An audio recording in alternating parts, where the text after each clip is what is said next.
Sladkorna bolezen tipa 2, če ni dovolj dobro zdravljena, če ne dosegamo ciljev glikemije, lahko vodi do nastanka kroničnih zapletov, kar vodi do okvare oči, ledvic živčevja, poleg tega pa pospešuje nastanek srčno-žilnih bolezni, ki so tudi glavni razlog za smrtnost in obolevnost naših bolnikov.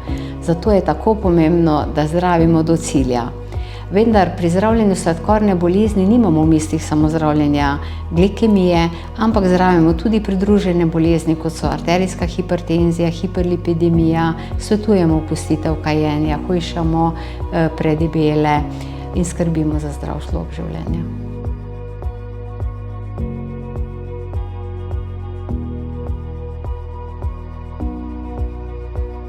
Zaenkrat pravim, da je sladkorna bolezen tip 2 kronična, neozdravljiva in napredujoča bolezen. Tako da zaenkrat zdravila nimamo, lahko pa uspešno s vsemi zdravili, ki jih imamo na razpolago, uravnavamo krvni sladkor in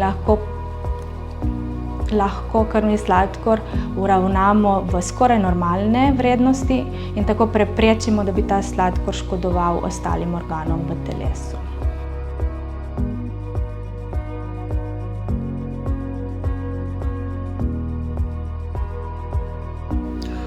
Zdravila so samo en del zdravljenja sladkorne bolezni tipa 2.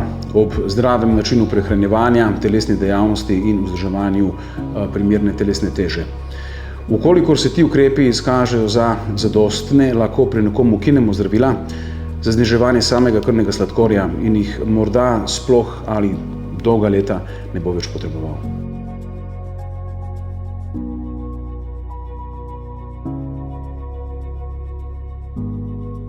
Zdravljenje sladkorne tipa 2 poteka tako, da osnovo predstavljajo nefarmakološki ukrepi. To pomeni zdrav slog življenja, kjer je velik poudarek na ustreznem načinu prehranjevanja, veliko zelenjave, sadja. Ne smemo pretiravati z ogljikovimi hidrati pri posameznih obrokih. Prehrana mora biti uravnotežena tako glede sestave kot tudi kaloričnega vnosa, da zadostimo potrebe telesa. Vemo, da če na dan zaužijemo 100 kalorij več, to na letnem nivoju predstavlja kar nekaj kilogramov odvečne telesne mase. Prekomerna telesna masa povzroča inzulinsko rezistenco in nam oteži zdravljenje. Pomembna je redna telesna dejavnost, svetujemo vsaj 30 minut hoje dnevno, ta naj bi bila redna, oziroma priporočamo tisto, kar pacient rad dela, da mu to ni neko breme. Če z nefarmakološkimi ukrepi ne uspemo dosegati ciljnih vrednosti, posežemo po zdravilih. Osnovo predstavljajo najprej metformin, potem ta novejša zdravila, SGLT2 zaviralci, GLP-1 receptorski agonisti. Ta zdravila tudi ugodno vplivajo na zaščito telesa, ščitijo telo pred srčno-žilnimi boleznimi, zaščitijo ledvice. Tako da zadnja leta smo pridobili kar veliko pri teh novih zdravilih, kar se tiče dobrega zdravljenja naših pacientov. Če vse to ne zadostuje, pa pride v končni fazi v upoštev tudi inzulinska terapija, ki jo kombiniramo s predhodnimi zdravili.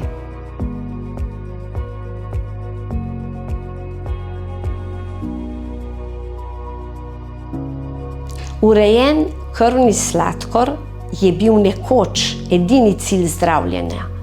Kot rečemo strokovno, v preteklosti je šlo samo za glukocentričen pristop terapije sladkorne bolezni.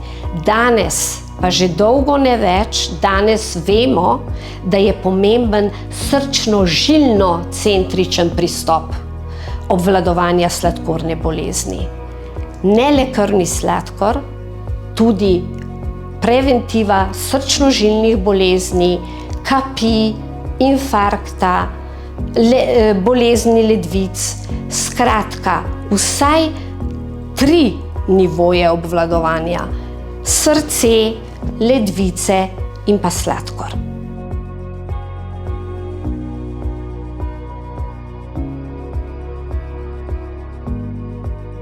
Zato, da bolnik razume ukrepe potrebne za njihovo preprečevanje, da jih bolnik pravočasno prepozna, kadar se pričnejo pojavljati, in da na to opozori zdravnika, ter končno zato, da se zaveda pomena zdravljenja ne samo krvnega sladkorja, ampak tudi krvnega tlaka, maščob in debelosti.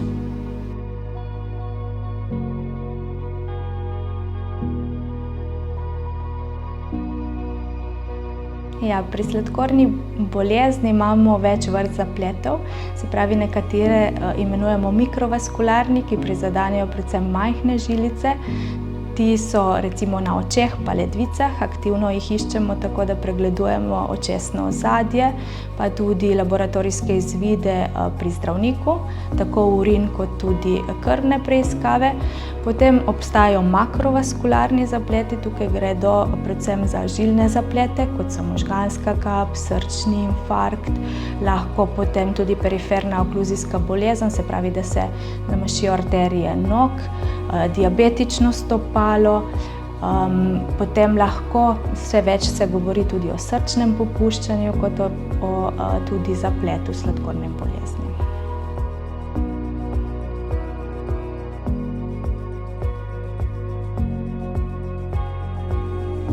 Srčno-žilne bolezni in pa ledvične bolezni bistveno okrnijo kvaliteto življenja vsakega bolnika.